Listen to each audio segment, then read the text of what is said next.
নমস্কার বন্ধুরা, চলে এলাম নতুন আরেকটি পর্ব নিয়ে। আমি আবার চলে এসেছি আমার সেই হাতের কাজের ভিডিও নিয়ে। তো অনেকদিনই তোমাদের সঙ্গে হাতের কাজের ভিডিও কিন্তু শেয়ার করিনি। তো বেড়াতে যাওয়ার ভিডিও দেওয়া হচ্ছে।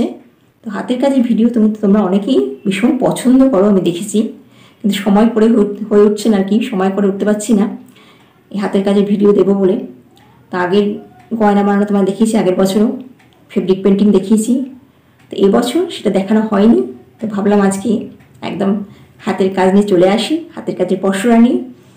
আর প্রথমেই তোমাদের আজকে দেখাবো হচ্ছে গয়না বানানো, ভীষণ সুন্দর। মানে তোমরা যে নিজেরাই নিজেদের পছন্দ মতো চুড়িদারের কালার দেখে গয়না বানিয়ে ফেলতে পারবে কিভাবে, কত সহজ পদ্ধতিতে, সেটা নিয়েই কিন্তু আজকের এই পর্ব। তো চলো শুরু করি আমার নতুন এপিসোড, গয়না বানানো, অপূর্ব সুন্দর গয়না। তো তোমাদের আগে দেখাই কী কী গয়না আমি বানিয়েছি, সেটা দেখো, তাহলেই বুঝতে পারবে গয়নাগুলো কতটা সুন্দর। এই যে গয়নাটি, এটা কিন্তু ক্লে, পাথর, পুঁথি এসব দিয়ে বানিয়েছি। দেখো এরপর ডিজাইন, এই হচ্ছে তার কানের দুল। দেখো দেখেই তোমাদের পছন্দ হয়ে যাবে, মনে হয় এরকম বানাই। এই দেখো, এই হচ্ছে কানের। এই আরেকটা গয়না দেখো, সামনে এনে দেখাচ্ছি কতটা সুন্দর লাগছে। এই হচ্ছে তার কানের দুল। তো এইরকম করে কিন্তু তোমরা সোজা পদ্ধতিতে কিন্তু আমি তোমাদের শিখিয়ে দেবো কীভাবে এইরকমই গয়না তৈরি করবে। তো দেখো, তাহলে শুরু করি আজকের এপিসোডটা। গয়না বানাচ্ছি কীভাবে, স্টেপ বাই স্টেপ তোমাদের একদম সুন্দর করে বুঝিয়ে দেবো, যাতে তোমাদের কোনোই অসুবিধা না হয়। প্রথমেই একটা পিস বোর্ড থেকে গোল করে আমি কেটে নিয়েছি, এটা লকেটের জন্য। আর দেখো ক্লে নিয়ে এসেছি, ক্লে দিয়ে আর কি আমি কানের দুলের জন্য চাকতির মতো বানিয়ে নিলাম ছোটো ছোটো। আর এপাশে লকেটের যে পিস বোর্ড কেটেছিলাম তার তলায়ও কিন্তু একটু ক্লে দিয়ে নিয়েছি, যাতে লকেটটা একটু ভারী হয়। লকেটটা আমি পুরো ক্লে দিয়ে বানাইনি। তো ওই দেখো, এবারে পেনের সাহায্যে আমি, পুরনো পেনের সাহায্যে আমি কানের দুলের তলায় দেখো ছিদ্র করে নিচ্ছি। দেখতে থাকো কীভাবে আমি করছি পুরোটা। ক্লে আর পিসবোর্ড দিয়ে যে লকেটটা আমি বানিয়েছিলাম, দেখো আমি এবারে সেটা রং করেছি। প্রথমে লাল রং, তারপরে সাদা অ্যাক্রিলিক কালার দিয়ে ডিজাইন করছি। খুব সাধারণ আলপনার মতো ডিজাইন, তোমরা যে কেউ করতে পারবে এরকম ডিজাইন।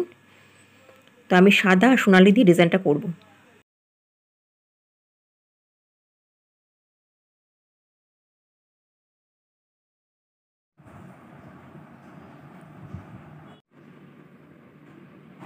এই হচ্ছে সোনালি অ্যাক্রিলিক কালার।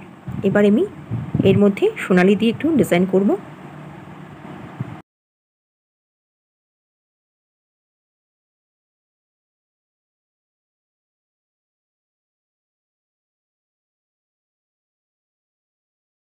আমার লকেটের মধ্যে আঁকার পর্ব কিন্তু শেষ।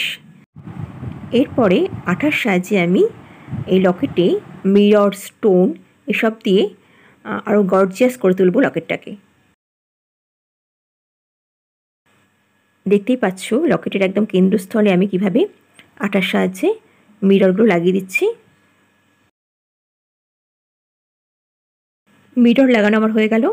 এবারে আমি কিছু স্টোন নিয়েছি, রেড কালারের এবং গোল্ডেন কালারের। প্রথমে রেড কালার স্টোনটা দেখো আমি কিভাবে আঠা দিয়ে লাগিয়ে দিচ্ছি।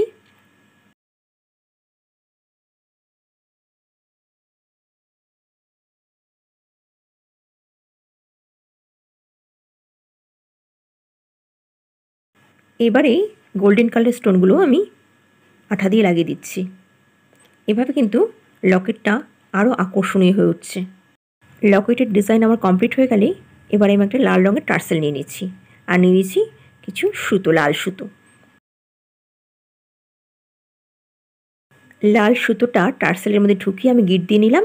এবারে আমি পুঁথি দিই, বিভিন্ন রকমের পুঁথি দিয়ে আমি হারটা তৈরি করব। আমি কিছু বড় লাল পুঁথি, কিছু আংটা দেওয়া সোনালি পুঁথি আর সাদা পুঁথি বড়, এই হচ্ছে নিয়ে নিয়েছি হারটা তৈরি করার জন্য। হার তৈরির শুরুতেই প্রথমে বড় একটা সাদা পুঁথি দিয়েছি, তারপরে দুটো আংটা দেওয়া সোনালি পুঁথি দিয়েছি, তারপরে একটা বড় লাল পুঁথি দিয়েছি। এইভাবে হারটা আমি কিন্তু তৈরি করছি। এবারে যত বড় তুমি হারটা তৈরি করবে, যত ঝুলটা যত বড় করবে, সেভাবেই পুঁথিগুলো গাঁথবে, ততগুলোই পুঁথি দেবে, ততগুলো সেট।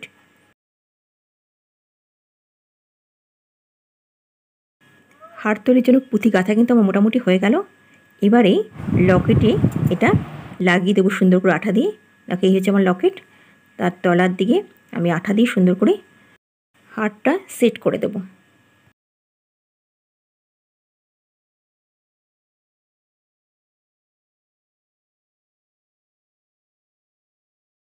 এক্সট্রা সুতোটা আমি কাঁচি দিয়ে কেটে নিলাম। এর ওপরে সুতোটা যাতে না দেখা যায় তার জন্য আমি একটা সাদা কাগজ কেটে লাগিয়ে দিচ্ছি। আমার হার তৈরি কিন্তু কমপ্লিট। তবে লকেটে কিন্তু আমি আরও 2 রকম স্টোন ইউজ করেছি, যেটা তোমাদের দেখানো হয়নি। কিছু কুন্দনের লাল স্টোন আর সাদা স্টোন। তো এই হচ্ছে আমার হারের ফাইনাল লুক। তো কেমন হয়েছে অবশ্যই জানিও। এবারে ইয়াররিংটা তোমাদের দেখিয়ে দিই। দেখো আমি অলরেডি একটা তৈরি করতে শুরু করছি। আমি এর মধ্যেও সাদা সোনালি দিয়ে এঁকে নিয়েছি, লাল প্রথমে রঙ করে নিয়েছি, তারপর সাদা সোনালি দিয়ে এঁকে নিয়েছি। এরপরে কিছু আংটা দেওয়া যে সোনালি পুঁথিগুলো আছে সেগুলো লাগিয়ে দেব।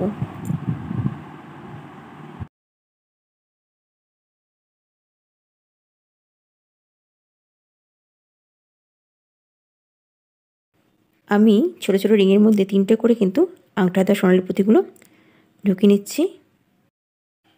এবারে ইয়াররিংয়ের সঙ্গে এটা অ্যাটাচ করে নেব।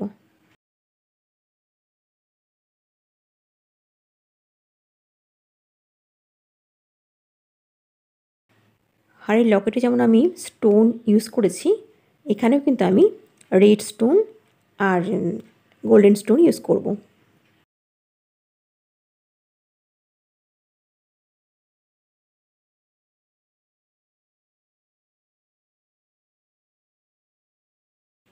রেড স্টোনগুলোর মাঝে একটা গোল্ডেন স্টোন আমি ইউজ করছি। ইয়াররিং কিন্তু আমার মোটামুটি কমপ্লিট হয়ে গেলে দেখো এইভাবেই আমি 2টো ইয়াররিং তৈরি করে নিয়েছি।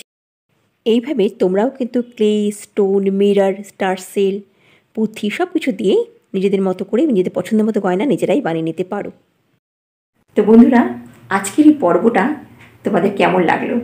মেয়েরা তো ভীষণ সাজতে ভালোবাসে সবাই।